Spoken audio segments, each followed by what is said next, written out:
So good afternoon, Shabbat Shalom, everyone. Thank you. You made it through the Kiddush and you came back. So wow, that's some commitment. So Rabbi, it's wonderful welcoming you here. So why music? Why do we invest in music when our resources are limited? When there is so much to do in the world? You inspired us through the talk yesterday and today. Why are we going to go and invest in music? First of all, I'm so moved by what you have done here musically and what you and the team are building here. And can you all hear me? No. Yes? Okay. No. Okay. I think half the room said yes and half said no, which feels exactly right. So whoever's responsible for such things. Yeah, okay. Thanks. So why music? I read something many years ago that was written by Marshall Meyer, who was the teacher of my teachers, who said that isn't it such a shame that we, the Jewish people, who are the descendants of King David, who wrote the Psalms, who taught the world how to pour out our hearts in times of joy and gratitude and in times of pain and longing, that we, his descendants, have completely lost our ability to open our mouths and our hearts in prayer, that we don't even know the words, and if we do, we're afraid to say them out loud. And it really strikes me that a big piece of this project of the reanimation of Jewish life in America, which we're all a part of now over the last couple of decades, is about giving Jews back our own inheritance. And a piece of that is learning how to access prayer again, learning how to allow song to move us to experience the depths and the heights of what we're experiencing. I did some prayer workshops very early on at Ikar, and I would say to rooms full of Jews, write down the last time that you had an incredibly powerful spiritual experience. Maybe it was hiking Half Dome at Yosemite. Maybe it was standing at the birth of one of your children. Maybe it was feeling like you connected with another person deeply. And everybody had something to write. Every person I've ever encountered has some story where they feel like they've connected with the Spirit.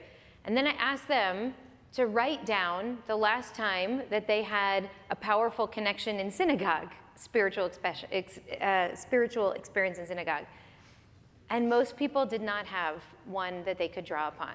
And I realized that what was happening was that we created these houses of prayer in which prayer was not getting to the people.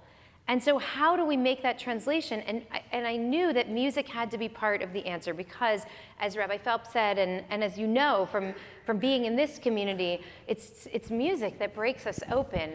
And we've developed so many defenses to allowing ourselves to feel deeply and to be as vulnerable as we need to be to actually be in prayer, that it's music that can just tear through it all and open us up and allow us to really feel deeply. So every Shabbat, I look into the room and see that the room is filled with people who, some people are grieving from loss, sometimes tragic loss. Some people are just deep in a sense of not knowing what they're doing with their lives. I hear a lot of this. I'm sure this is true also in New York, not only in LA, but a lot of wondering about what's my purpose and why am I even here and what direction. We have people who have just fallen in love. And we have people who, are trying to get pregnant and people who just got pregnant. And they're all in the same mix together. And the unifier is when we open our hearts and sing together. And it allows for this sacred combustion of grief and fear and love and confusion. And it all comes together and we're able to lift each other that way. And I think that's the power of the holy space that we create when we actually allow ourselves to sing together. So I want to ask you about the unique sound, right? The distinct sound of Ikar, which is very interesting. You sent me some YouTube links, and it was really fascinating to see that. But I'm going to ask you about that. But before we do that, there is also something special in how the music is presented. So it's not just the repertoire; it's how it's presented. And this morning when we sang Hallelujah with Rabbi Philip and Cantor Brook, and we were standing around the bima together, tell us a little bit about that. What is so special and why I believe there is no one voice, but it's a group of tefillah leaders who are leading the tefillah and the song together. So tell us more about this and why you think it's important. Oh, sure. So there are a number of different questions here, so I'll try to take them one at a time. I heard Eben Lieder teach years ago, who's one of the greatest prayer leaders. His family is from the Lieder Minyan in Jerusalem, and he's up at Hebrew College. Some of you might know. Many, many years ago, I heard him do a prayer workshop. He drew on the board a triangle, and at the top was God, the Holy One, the Kadosh Baruch Hu. And then there was the Kihila, the community, and then there was the Shaliach Tzibor, the prayer leader. And he said that all of these lines need to be activated for prayer to actually happen in community, that there has to be a connection between the Shaliach Tzibor and the Holy One. Otherwise, you're just acting, right? There has to be a connection between the community and the Holy One, and there has to be a connection between the prayer leader and the community. And if any of those lines break, then you can tell it doesn't feel real in the room. So we might not be cognizant of all of that all of that is going on, but when it works, I promise you that all of that is actually going on. And so I thought about the way that we can activate those lines, because it's not easy or natural sometimes in Jewish spaces for those lines to become activated. And I realized that for me, the way that prayer becomes real and the way that I can access the Holy One is by first activating the line between the Shaliach Tzibor, Shlichat Tzibor, and the Kihila, between the prayer leader and the community. Because, as I said last night, we live dialogically. We live in relationship with each other, and our humanity emerges when we are in human relationship.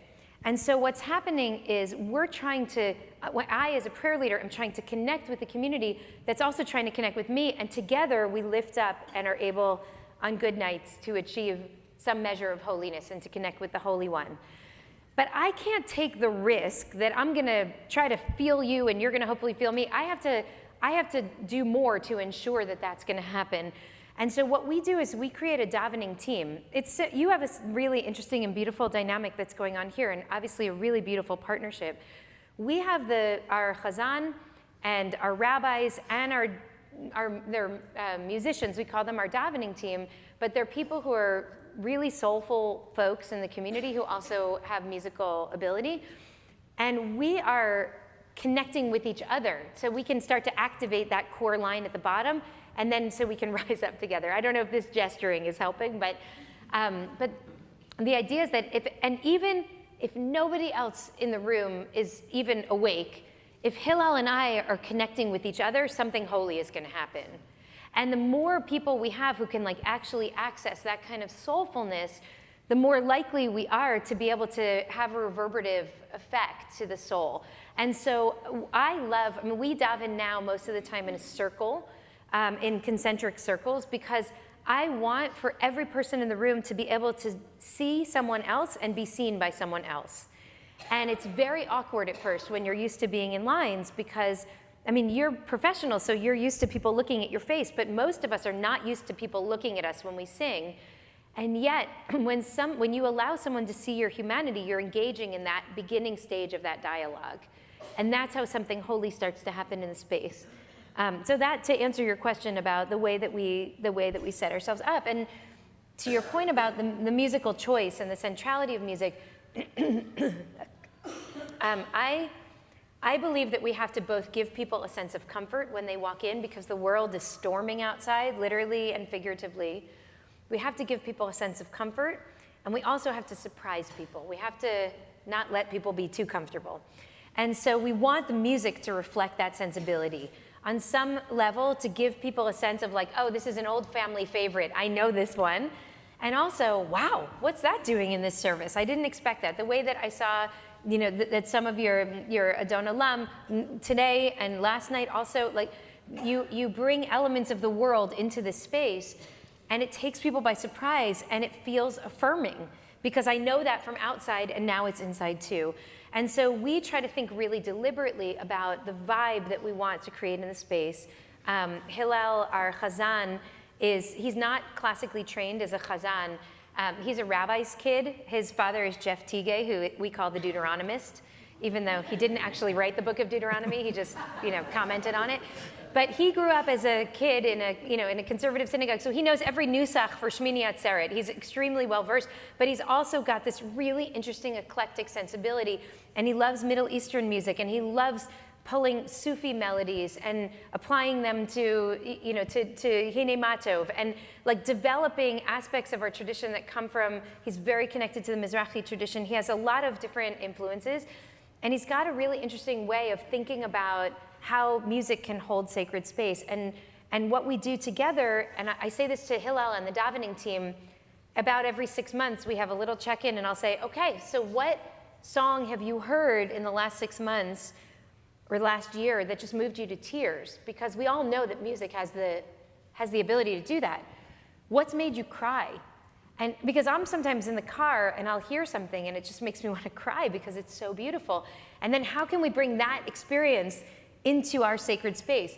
Because going back to those workshops from many years ago, something's missing for most people when they enter sacred space and don't feel a sacred connection, but know how to feel sacred connection outside of synagogue. So how do we bring that sense of awe and wonder and love and fear and all of that into our prayer experience? Because that's what prayer actually ultimately is intended to be, a container to hold the wildest musings of the heart. Yeah, so you speak about beauty, but you also speak, and I think you wrote to me that there was one moment when you sang and you sent me the link, it was outrageous, right? Because people got up and started singing, and it was the opposite of what you would imagine of a Yom Kippur service. So I'm sure it never happens in a car, and it never happens here. But what if there are some people who used to come to shul every week, right? And then they hear something new, and they come to one of the clergy members after the service, and they say, well, Cantor, that was a beautiful service, but why did we have to change that tune of En Kelokeinu, right? So how would you answer that? Why do we need to change? We're proud of our heritage, right? In this synagogue, there's a very long tradition of music, and some of it is coming all the way from Germany, and even some more ancient melodies. Why do we need to change that? And is there any danger if we keep changing our tunes all the time? Okay, so first of all, what would never happen at Ikar is no one would ever complain to the Chazan at Ikar. They all bring all their complaints directly to me. So I feel very possessive of the complaints. I want to. So yes, I have some thoughts about this. One is, as I said, we're constantly trying to balance making this space one in which people feel comforted and nurtured and safe, and making it one that holds the element of surprise. And I don't want to surprise people on every single front at once, because then they just feel like they're not at home. I want to surprise people a little bit, and I want to be surprised. So I'll tell you two stories. One, Yom Kippur, the very first Kol Nidre of Ikar's existence. We were founded, our first gathering was in April of 2004, and then we officially launched July 1 of 2004, and this was High Holy Days. So we were very new to each other. 400 people showed up. It was astonishing to me. We were just a couple months old. And this community from the outset was a community of, we built this muscle of joy and musicality and love. But when Yom Kippur came, people were very somber. And I think they felt like that was something that they remembered from their childhood, that Yom Kippur is this very somber time. And it felt uncomfortable to me, the whole service, because it suddenly didn't feel like Ikar was Ikar. So I stopped the service and I said, let's talk about what's happening here. This is the holiest day of the year. This is the Shabbat, Shabbaton. It's the Shabbat of all the Shabbases. That's not a translation. Sorry. And there's a sense in the room that this is supposed to be a somber time, but actually our rabbi said it's one of the two most joyous days of the entire year. This is the day in which we are our most honest selves, and the rabbis associated that with love. And they said that the women would go out and they would be wearing all white and go out into the hills, it says in the Mishnah, on Yom Kippur, and they would fall in love. Because when you're this raw and this honest, if someone can love you now, that's a real love. That's Yom Kippur love. So I want to invite us to shed some of the childhood sense of solemnity that comes with Yom Kippur and try to embrace some of the joyous part, because we should be allowed to dance on Yom Kippur. It is a time of brutal honesty when we stand at the edge of the abyss and recognize that we're still alive. So then I started to sing a nigun, like quietly. And the community joined me and they started to sing. And then something extraordinary happened. They got up and they all started to dance. And I've never seen anything like this. It was Kol Nidre. And so I'm like, whoa, whoa, whoa, that's a little too much joy. It's still Kol Nidre, so let's tone it down a little, folks. And so, but I couldn't control the room because, we don't have the sound system that you have here. So, and people dance and dance and dance, and I realized that I couldn't control it, and that I was pushing them, and they were now pushing me. And together, we were gonna learn what spiritual depth and honest spirituality actually looked like. And so I just started to dance with them, and it started a tradition. And now, honestly, Yom Kippur Ikar, it is absolutely my favorite day of the year. From Kol Nidre through Ne'ilah, we are on our feet. Our feet are off the ground. There's this, you can see, I sent Ozzy this beautiful, Cantor Schwartz, this beautiful, this like crazy video of one moment where we sing a piyut in Musaf. And people are fasting. It's like 1:45 in the afternoon. It's just that moment where you think you're gonna faint. And we start singing this nigun, and the whole place kind of erupts. And there's this sense of like anything is possible now, and it feeds us and fuels us. At some point in the service, we sweep all the chairs out of the room, and everybody just dances through the end of Ne'ilah. And I realized that it was more than I ever envisioned. In my own mind, when I thought of what spiritual community felt like, it was beyond what these people thought was possible, but then they showed me that it was actually beyond what I ever thought was possible. And so I feel like through music, we can actually do that. We can allow ourselves to take risks and to be challenged, and the human experience of it is something that we absolutely could not attain without a musical core that really is pushing all of us off the ground. Speaking about dancing and pushing us off the ground, I thought about what you said last night. You shared the experience where one day you just tried to do a service without seats. Yeah. Right? So everybody is standing. I'm curious how it will look like here when we're a little less flexible, but we have new spaces. And right. So what is the importance of that space and music work together to create something? Yes, for sure. So I'll tell you what happened. It was a Friday afternoon, maybe 6-7 years ago, and Shabbat was coming in, and I realized that I was not excited for Shabbat services. And I love Shabbat, and I love what we've built, and I love the davening, and I was a little bored. I got scared. I mean, like clergy go through these phases where you're a little bored with your Shabbat. Not here, not yet. But I realized I wasn't looking forward to it, and it used to be, not so long, like we built this thing to be this, the volcano erupting, and I wasn't excited. So what we did was really quickly, I gut checked with my team, and they're like, all right, let's try it. And so we went into not the main room, not the main gym where we usually prayed. We were in a JCC at the time, but a room that was a third the size. And we had like 5 chairs only for people who needed chairs to be seated. And then we put some signs up on the wall that said that the noise of the world that you had to get through in order to get to this place, we need to counteract the traffic, the discourse, the cruelty, the social media, all the stuff that's filling our lives with noise, and we have to become embodied selves again. And Judaism was intended to be an embodied religion, but we made it a head religion. Jews are really good at the head space. Just to interrupt myself for one moment, I did a chaplaincy here, and I'm sure that the rabbis can attest to similar experiences. But I did a chaplaincy rotation at a hospital here, and I would go into the room, and when I was a rabbinical student, and sit with someone, talk to them, and then read them a prayer. But there were black pastors who were on my clergy team also, and they would go into a room and take people's hands and close their eyes and pray. I wasn't trained to take people's hands and close my eyes and pray. I don't know, maybe at Hebrew College they do. That wasn't happening at seminary. And so what I realized was, I knew how to pray through my head, but I didn't know how to pray through my heart, and I had to figure out how to do that. So back to that room on that Friday afternoon, I wondered, what if we force people to become embodied Jews for a night just to see what happened? So here's what happened. It was a room that had sliding glass doors leading out to a merpeset, a balcony area outside.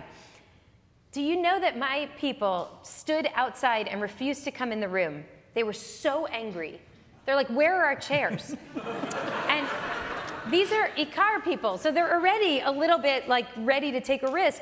They were so mad at me, and nobody came in the room, and we led the davening from inside the room, but nobody else was in the space the entire night, and we did not give up. And then they left, and I got all these letters, complaints. Hillel heard nothing. Hillel thought it went great, but I heard all the complaints. So then we did it again. A month later, we said, we're doing that standing service again, and people came, and they came into the room, but they stood in lines as if we had duct tape lines on the ground and told them, you stand here, and they stood like tin soldiers. And I couldn't believe what was happening. Like, they did not know how to leave the chair. So we did it again. And the third time that we did it, so by the way, it felt terrible for 3 months because I didn't know it was gonna work. It's a great story afterwards. But I didn't know if it was gonna work. The third time, the room was packed with people, and they danced and cried. That was the service that someone got engaged in, a couple months later. Like, people were moved. They forced their bodies to be in the spiritual experience that their heads and hearts were having. So I think part of this is about our willingness to experiment and to push ourselves beyond what we're comfortable with and what my community has shown me. It's not just me pushing them, it's them pushing me also. And I'm incredibly uncomfortable very often in our community. And then I learned, oh, that's possible too. So I'll say one last thing about this.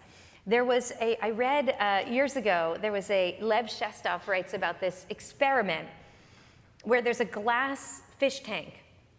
And in this fish tank, do you know this story? There are predator fish, and then there are carps, which are non-predator. Is that right? Am I getting it backwards? They're non-predator, right? Carps is what we make gefilte fish of. Okay. I don't make gefilte fish, though. Carps are what you make gefilte, right? So the predator fish are separated from the delicious-looking fish by a glass wall in the middle of this fish tank. And they see the delicious gefilte fish, and they want to eat it. And so they go racing toward the gefilte fish, but their heads smack into a glass wall. So they move back, and then they recover, and then they go straight into the glass wall again, and they get dizzy, and then they go back, they try it one more time, it doesn't work, they're done.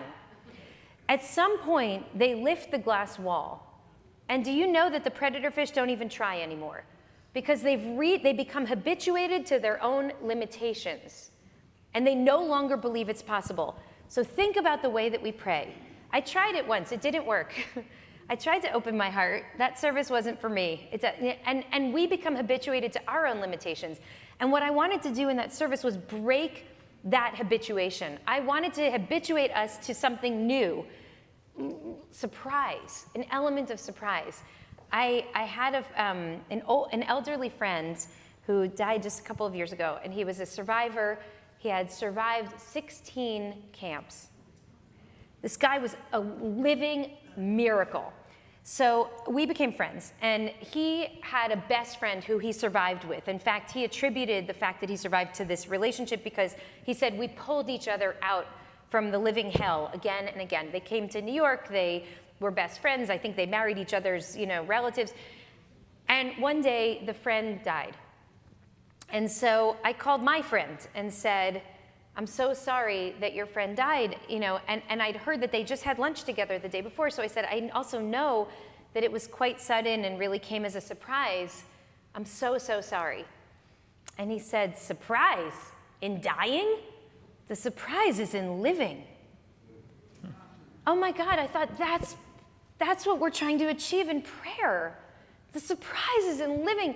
We're alive. There's crazy stuff happening all over the world. Australia is burning to the ground right now. I mean, we have all kinds of personal and global storms, and the surprise is in living. And we should feel that way when we walk into this room.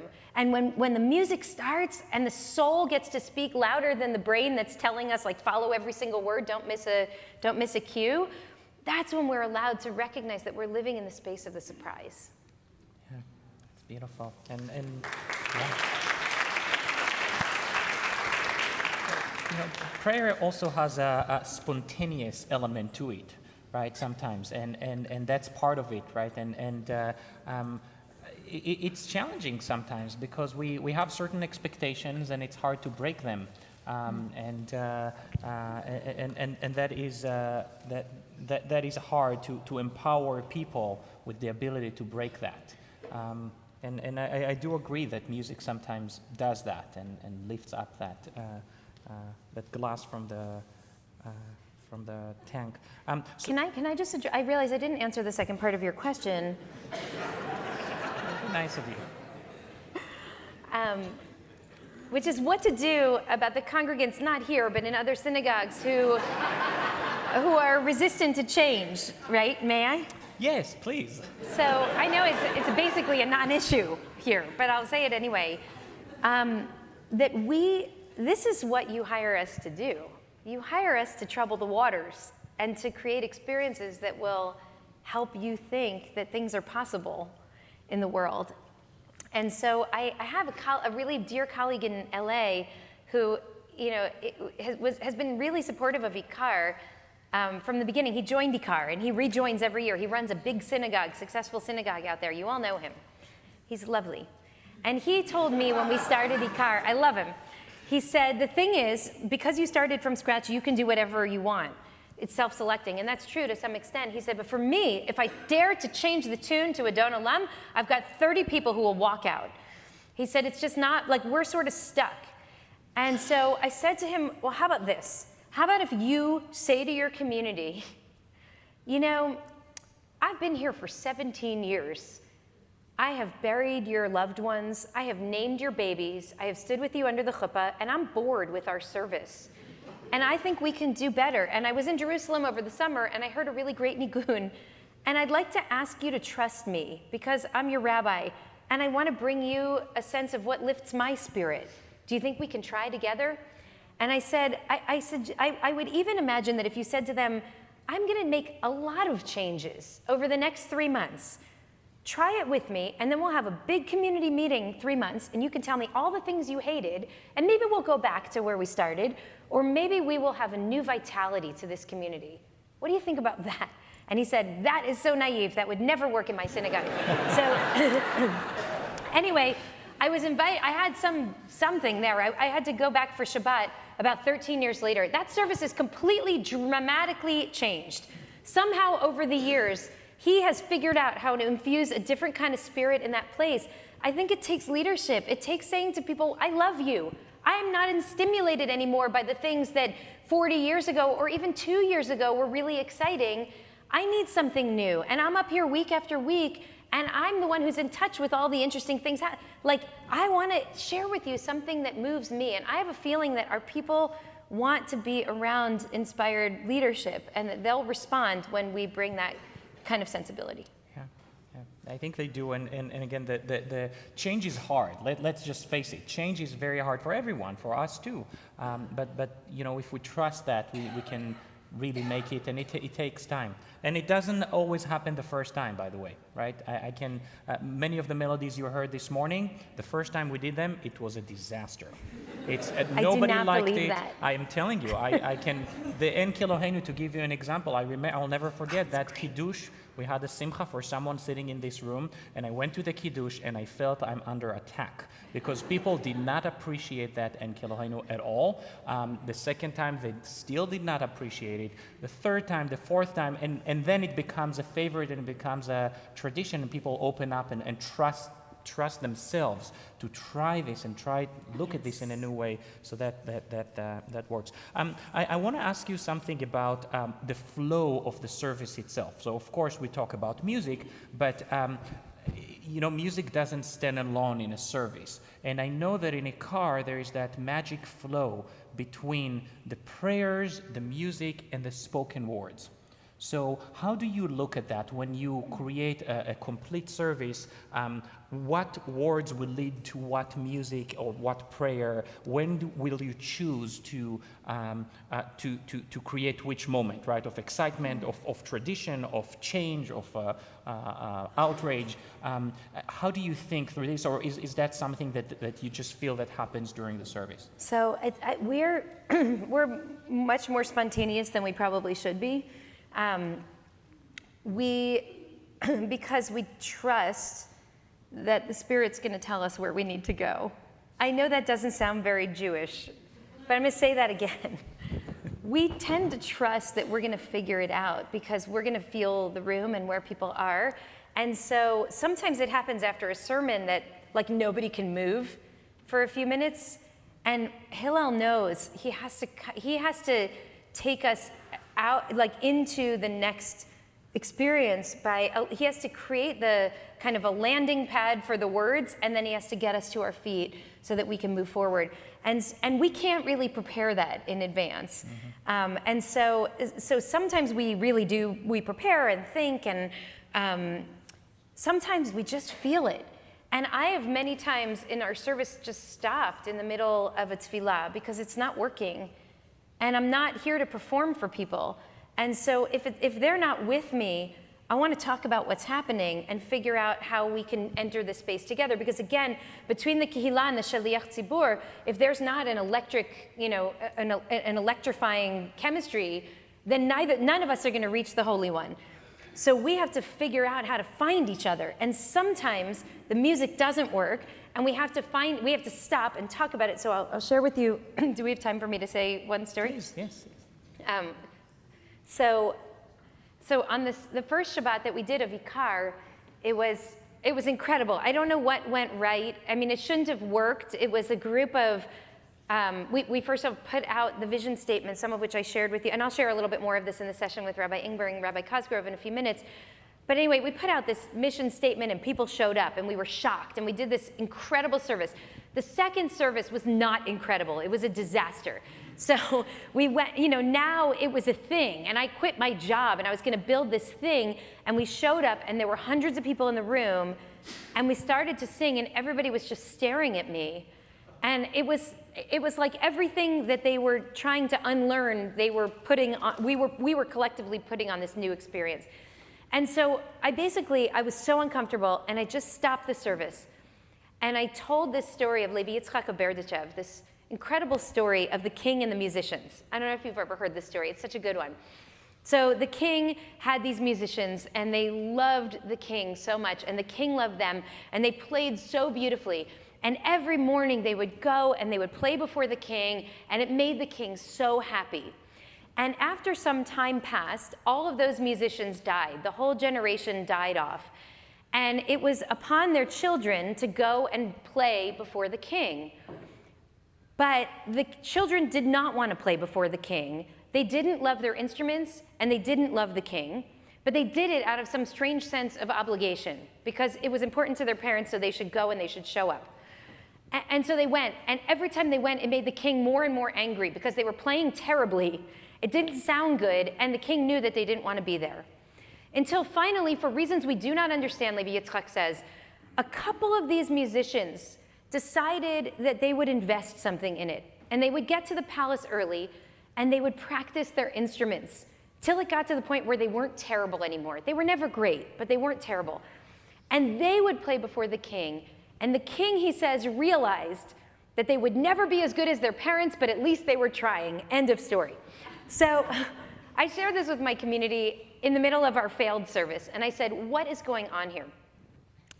So one guy stands up and he says, this is everything I hate about Judaism. The idea that God can be a king who's going to judge us because we're not good enough and we don't love enough. I'm out of here. So he left. So the next person stood up and she said, oh my God, this is my story. She said, my great-grandparents came to this country and they were the musicians and they knew everything and they were great at it. And then my grandparents knew like something, and my parents knew next to nothing, and I am completely illiterate Jewishly, and I feel like a fraud. And I come into these places, and like nothing's working, and I wish I knew how to get access to the sacred music again. And then this 11-year-old girl spoke. And again, this was 2004, so she's a grown-up now. This kid in the corner, she's like, oh, I have a question. She said, what if those kids felt like they were bound to be musicians, but actually were really intended to be artists? Maybe they should have painted for the king instead. Maybe they were psychologists or lawyers. Maybe they should have done the thing that they loved. And the fact that they weren't doing their parents' thing got in the way of them actually being in relationship with the king. She's like, I would rather if the story ends by the kids finding something that they can do that really feels like their own. And I felt like in that moment, the community was born.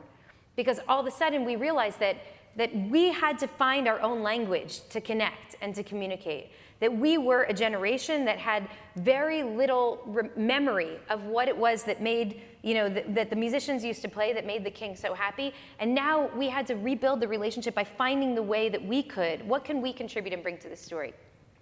So after I shared this story, people sang. Like, we tried it again, and people sang. And it was an incredible moment because I realized we had to break ourselves open a little bit in order to be able to really be present with one another in prayer. It's beautiful, and it's okay to fail sometimes. I guess that's the beauty of the ritual, the beauty of Shabbat. It's going to happen the next week as well, so if you didn't get it right, that's okay, because that's how you grow and that's how you learn. I want to thank you so much for inspiring us, for challenging us with everything, and specifically in the area of Jewish music, to continue to question ourselves, to question our practices, and to open ourselves, all of us, to the possibilities and the creativity that the future brings. So thank you so much. Thank you.